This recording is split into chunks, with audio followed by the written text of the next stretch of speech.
Hello, everyone. Welcome to Being Patient Perspectives. I'm Deborah Kahn, founder of Being Patient. Welcome to our community. As you all know, we love to get that first-person perspective on Alzheimer's disease, people who have been diagnosed, giving us their perspective.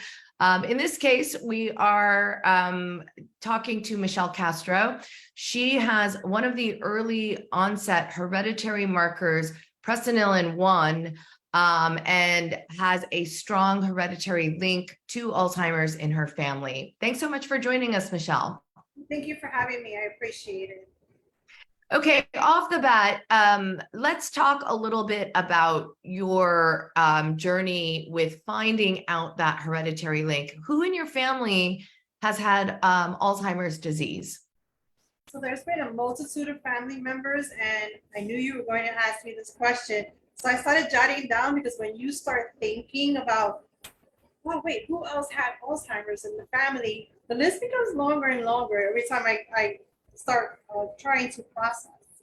So from a perspective of not younger onset, it's a total, and I have it written down, and I knew you were going to ask me, 7 family members that have since passed of Alzheimer's at a later age.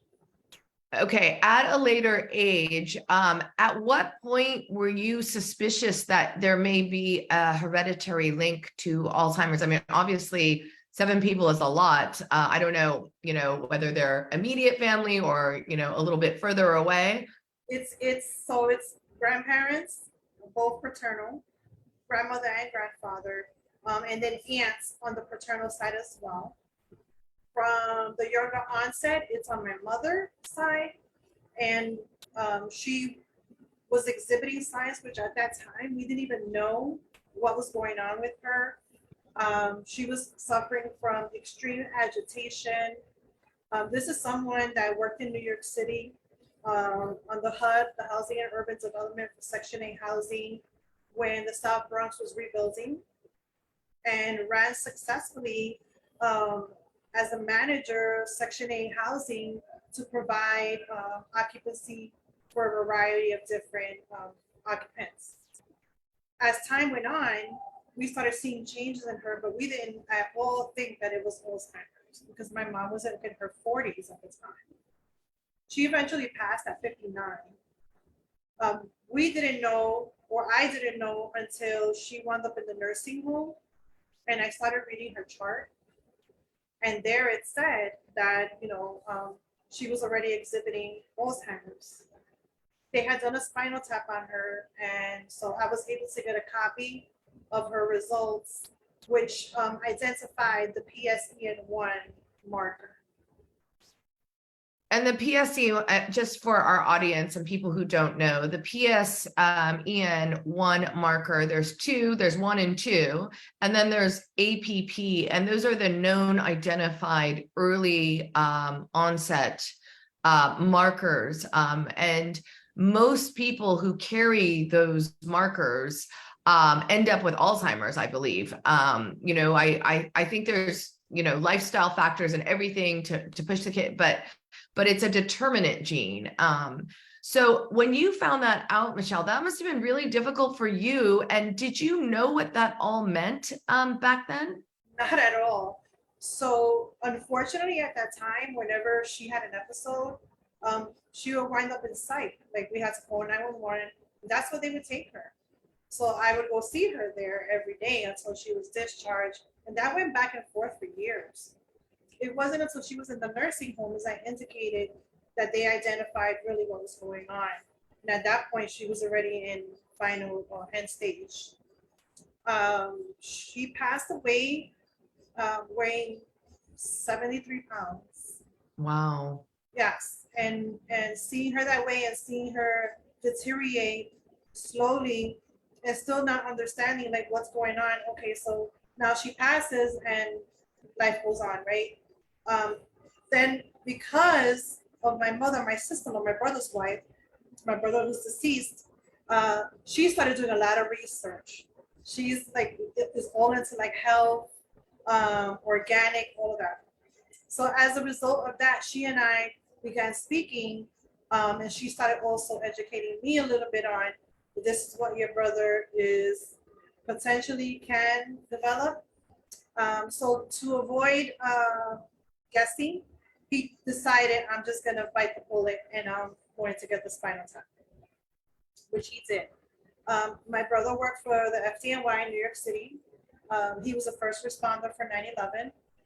And what I tell everyone when I do speak is like what 9/11 didn't do, Alzheimer's did, which took our brother away. He was my older brother. As a result of his spinal tap, he was diagnosed at 43 that he also had the genetic marker. Now, he didn't start showing symptoms until late 40s, early like 48, 50, around that range. And at that point, while he had worked and he had taught at for the FDNY for years, my sister-in-law was getting concerned that he might get that one call where he will forget or it's something not out of the out of the norm, and that as a result of that, someone may lose their life, right? So she made the decision along with him and us as a siblings to kind of say you need to do early retirement because we don't want to risk you, we don't want to risk the family, and we need to start focusing on you. That's how all that came about. So he was diagnosed actually in his late 40s at that time. And then how long was it before he passed away?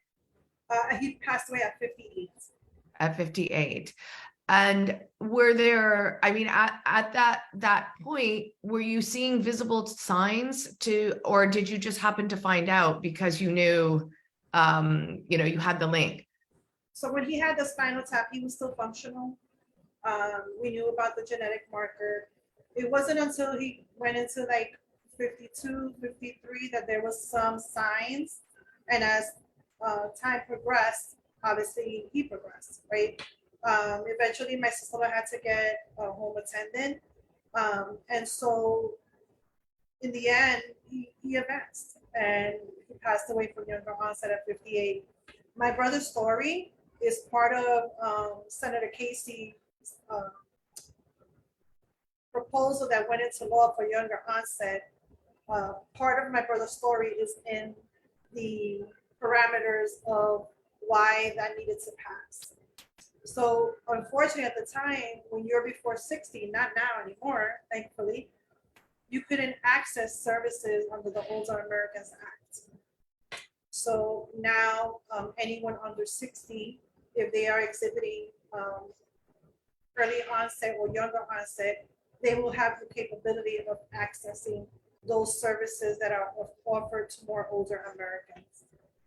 So tell me, Michele, a little bit about your situation. I mean, have you, you have the gene. How did you find out about that? I mean, watching your brother must have been really scary for you. And that's a big decision to make, right? Because even if one parent has it, it doesn't mean 100% you're going to get it, but there's a chance, there's a good chance, right? So tell us a little bit about how you came to that decision to actually look into your own genetic status. So my husband Carmelo, would provide respite care for my brother and to give my sister-in-law a break. So they would drive up from New York, and the minute she walked in, we would take over of caring for my brother. He was still conversational. I had to use tricks to get him to take his meds and things like that. But it was really giving my sister-in-law the opportunity to have that rest that she so needed, because you're on 24 hours when you're caring for someone. There's no rest in between any of that. And as I saw him through the years continuing to decline, that's when I realized, okay, this is serious. And I'm an HR manager, so I'm a planner by my role, and I like everything structured, right? So I spoke to my husband and I made the decision after my brother passed, because I had his spinal tap results. And the good thing is that I was already in counseling, just to kind of figure out, mitigate my mother's situation, my brother's situation, what's going to happen, the unknown, right? That all helped me facilitate. I went to UPenn in Philadelphia, and met with a genetic counselor, and all I had to do, thankfully, was a blood draw. And so the results came back that I too had the PSEN1 genetic mutation, um, which was not the news that I wanted to hear, but I was prepared to hear it if that was the case. And at that point, how many years ago was that you found out your status? That was in 2015. And how old were you then? So I'm 55 now. I gotta do some math back. So you were in your 40s, you were yeah. And yeah, I mean, you don't exhibit any signs of Alzheimer's now, or I'm assuming you don't have a diagnosis. So no, thankfully, no. I do go to UPenn. That I decided to stay because the genetic counselor was from UPenn. I decided to stay there because of the advances. They have a whole Alzheimer wing, I call it, right? And I knew that from a care perspective, anytime I tried to do it in my area, they'll be like, well, who's the patient? And I'm like, I'm the patient. So I just chucked it up and I said, I'm just going to go to UPenn. And I test every year. I had just recently had testing about 3 weeks ago. You test for the biomarkers like plaque or tangles? Well, testing is more like to kind of monitor if you're progressing, if you're not. It's a series of tests that you have to go through. And then in the end, I meet with the doctor and then he tells me, still good, no worries. We'll see you again in a year. Then he moved it to every 6 months because one of my tests declined quite considerably. And I told him, I was arguing with him, I was like, I'm tired. I didn't sleep well last night. That's why I didn't score well. He was like, I want to see you every 6 months. And I'm like, okay, no problem. And I did that. So my last visit a few weeks ago, I said, okay, I got 30 out of 30, so I'm coming in a year. I'm not coming back at 6 months. And that's how. So they're actually giving you cognitive screening to see if there's been any, but they're not doing things like checking for biomarkers because we know plaque can appear in the brain long before you ever see a symptom, but they're not doing that.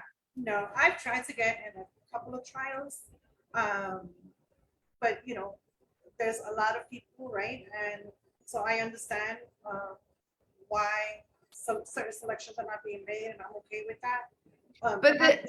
Are you trying to get, what types of trials are you trying to get into? So the University of St. Louis, they had a trial for younger onset. And so it's basically what, similar to what Phil was going through and his journey to kind of stabilize a little bit more now. So Phil is our being patient reporter who's been diagnosed with early. I love Phil. Yeah. He knows I do. We all know. At this point now, I take every day as a blessing. And I'm a fighter. I've been a fighter all my life, right? So by that, I mean, I'm not a quitter. I'm going to, if I can do anything and everything to spread the word, to make a difference, I'm going to do that. But I also have a full-time job, right? So I have to try to balance both as best as possible. Do you have children, Michele? I do. I have 5 children, and now we're up to 8 grandchildren. Wow. So now this is what we hear a lot from people in our community who are faced with trying to decide if they should find out their genetic status because it implicates their children, right? And so did you have a discussion with your children and how do they feel about this? Because I think that would be helpful to a lot of people out there who say, I don't want to find out because this could impact my kids. So I did have a discussion with my husband first and then the kids. They were all at that point, some were in college, some were already done. And, we made the decision to let them know it wasn't a, hey, should I do this? I'm doing this, right? Same thing with my brothers. My brother has 2 children, my niece and my nephew. My nephew recently graduated with his master's from Columbia. He's dedicated himself to social services in New York City, surrounding around older Americans in the senior population. And then my niece went to Sarah Lawrence, my brother's daughter, and she has her master's in, she has her bachelor's, and then her master's is really more in dance therapy. Unfortunately, she hasn't been able to obtain a position in New York City where she can work with the older population with that type of therapeutic process. So getting back to my children, I made the decision, and they understood why I was making it. My brother's children will not get tested. They have no interest in wanting to. And that's a personal decision for everyone. You have to be strong of mind to be prepared to hear that you may have the marker. That's not easy for everyone. Have any one of your 5 children gotten tested as well? They don't want to. They don't want to. None of them Yeah. want to do that. I can imagine being younger, it's even more scary, right? Yeah. What about now that you know you have the gene, you're obviously incredibly well educated and have personal experience with Alzheimer's disease with so many family members impacted. Have you made any changes to your lifestyle and tell us a little bit about that? I mean, is the focus now brain health, kicking the can, so to speak, keeping our brains healthy in order to avoid the onset? So I go up and down because I like to eat. That's a fact. So I try to throw in there some vegetables, some fruits, and try to remind myself, balance yourself better and don't go only for the pasta and all the fattening foods. And I'm not a drinker, I'm not a smoker. I've never done that anyway. So I think that's a good thing on my end. What I'm struggling with as of late is my sleeping patterns. And there's a lot going on at work too, so that's part of it, in a good way. So I wake up at least 2 to 3 times in the night, and then I'll walk around for a little bit, I'll watch the news, or I'll start reading something, and then I get sleepy and I fall back asleep. The key thing is also making sure that you're getting the proper rest. And so I try to do that. I'm a napper. I love taking naps, so that helps me. And I'm hoping that any of those type of things that I'm trying to do are helping in between.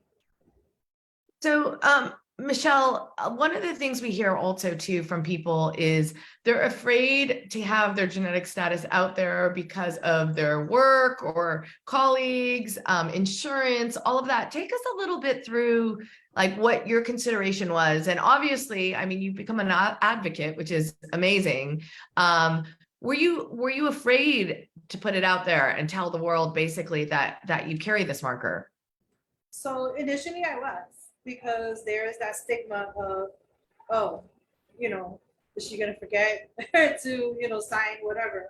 But then as I started educating myself and I got so heavily ingrained in the Delaware Valley chapter for the Alzheimer's Association, I really started learning more from an educational standpoint.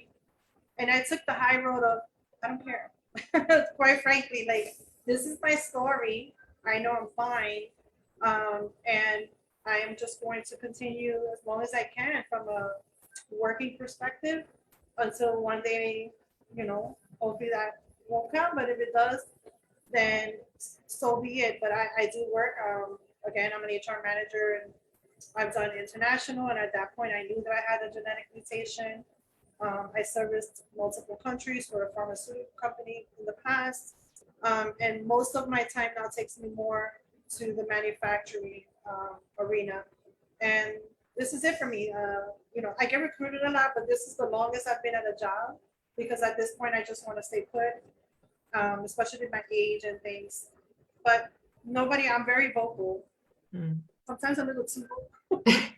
No, I think that's wonderful because what you are showing the world is changing that narrative, right? About like, if everyone thinks, oh, Alzheimer's old, dying, when that's not the case. I mean, and living with the genetic marker it's important to voice that, I think, but not everyone would make that decision.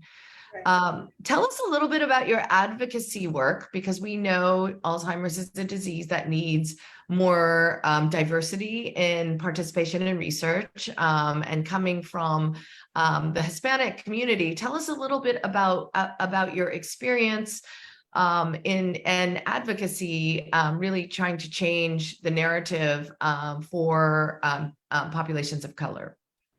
So a lot of it was really focused on meeting with my members of Congress as well as Senate, and really kind of saying my story. The story itself is more than enough, right? Because it allows people to understand the compassion, and then they see someone with my face, and they're like, "Wow, she's young," and I can see it in their face. I know they're thinking it, right?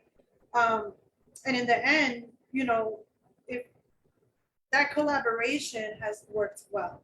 Um, Senator Casey, on a couple of times has tapped me on the shoulder to do a narrative for a particular bill he's trying to pass or present, and those have been now passed into law. Congresswoman Wiles is my Congress. I belong to PA07. She's never said no to me. All my asks, she signs off on. She even came on her own, not as Congresswoman Wiles, but as Susan Wiles, to one of our walks that we have in the Lehigh Valley.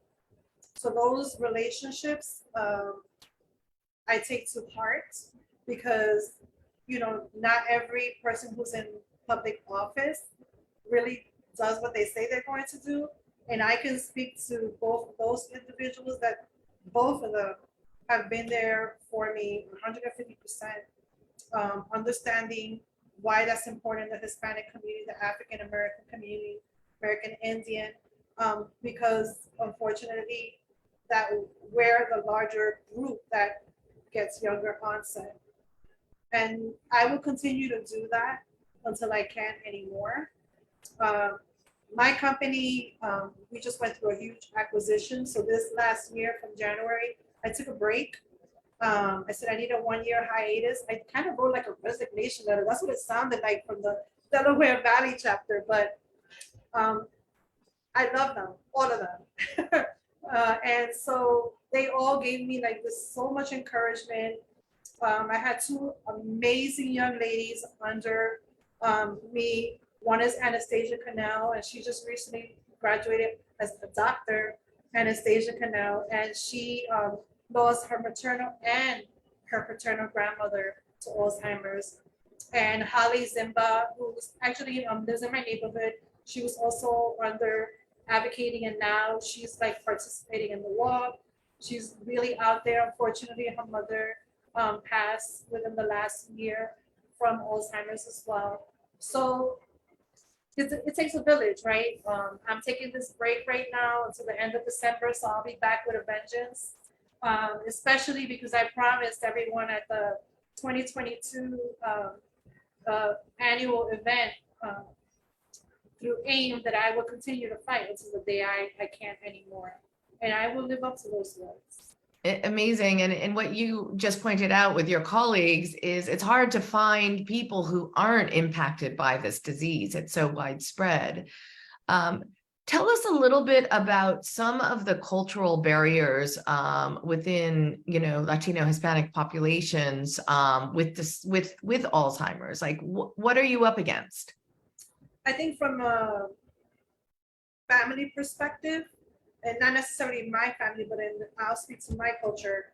The stigma, is like they're just getting old, they're fine. That's part of aging, right?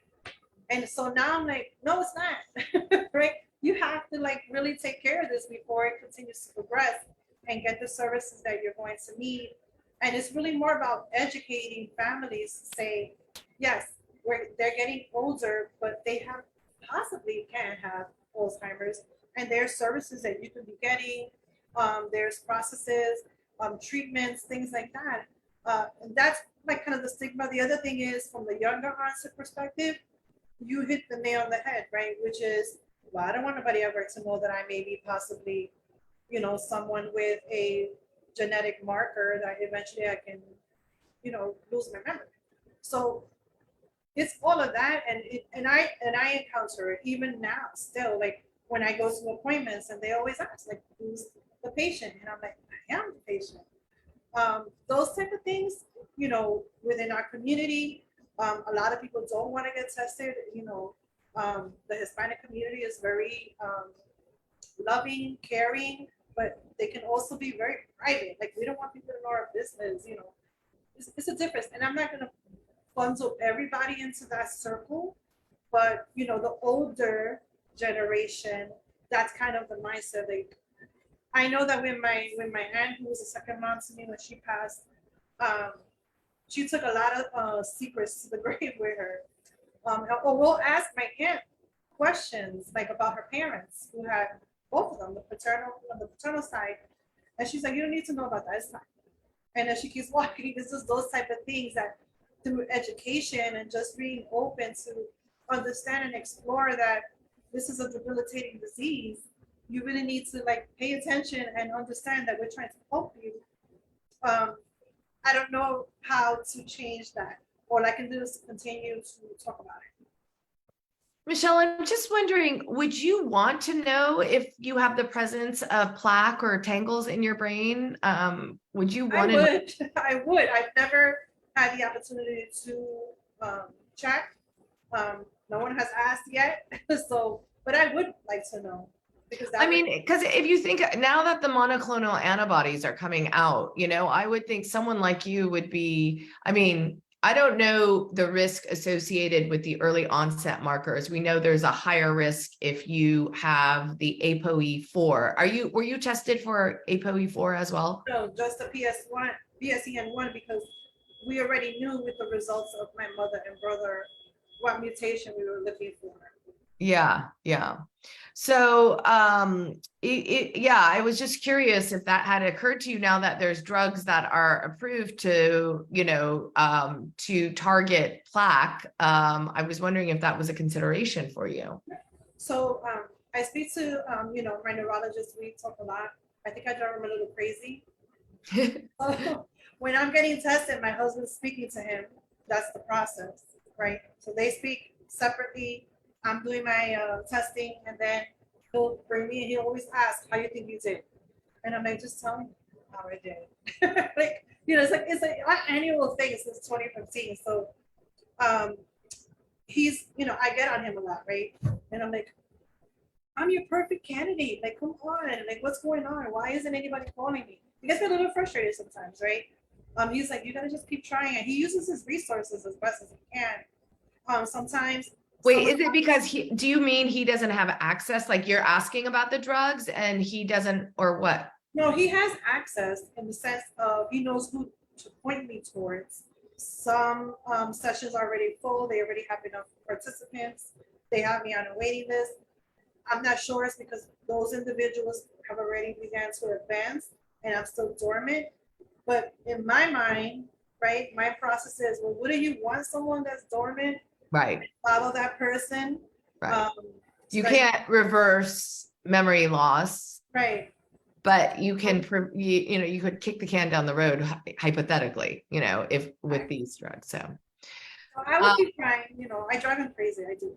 yeah, I mean, it's surprising, and we hear it from our patient community that they just have no idea where to go because because they're new, a lot of doctors actually don't know the pathway and the requirements, right? Yeah, depending on where you are. I'm sure Penn does, but you know, there are certain places in the country where people still don't know.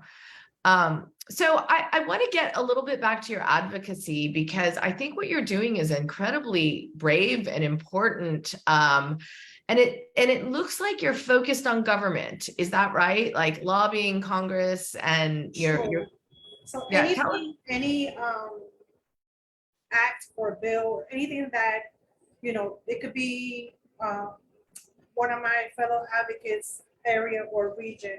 We all are forced to be reckoned with, right? As you can see, I don't know if you saw news, all our advocates, you know, throughout all the states petitioning CMS to Yeah. pass this, right? Um, and I'm like, they have no idea what they got themselves into, right? We are a force to be reckoned with. So I wasn't able to participate in any of that because of my hiatus right now. But I was so proud of my fellow advocates and all the fighting that they did, if not for themselves, for a loved one that is no longer here, or someone that's declining. It's so important. You know, 6 million Americans are living with Alzheimer's. That's a lot. right? It's already surpassed breast cancer, prostate cancer combined. So, the fact that CMS now is having somewhat of an attention is serious information to really consider and digress, because it's out there. The numbers and the data is there to show that it is. And then younger, there needs to be a little bit of more focus on that. So for my story also is I'm menopausal right now. So I get a little forgetful, and every time that happens, I'm like, oh my God, it's starting, right? But it's not. Right. But that's also something you have to be really strong-willed, and understand the full complexity of what this disease brings. Currently, right now, by 2050, we'll be at $1 trillion in costs related to Alzheimer's disease. Wow. Yeah, it's staggering. And you're an example too of how much of an impact it can touch one family, right? I mean, with that high prevalence. So thank you, Michele. Thank you for your work. Thank you for speaking out. It's wonderful to see people like you, fearless warriors, I describe you as, going forward. So thank you for sharing your story. And of course, we wish you all the luck with your advocacy work. Thank you, and thank you for having me on. I appreciate it.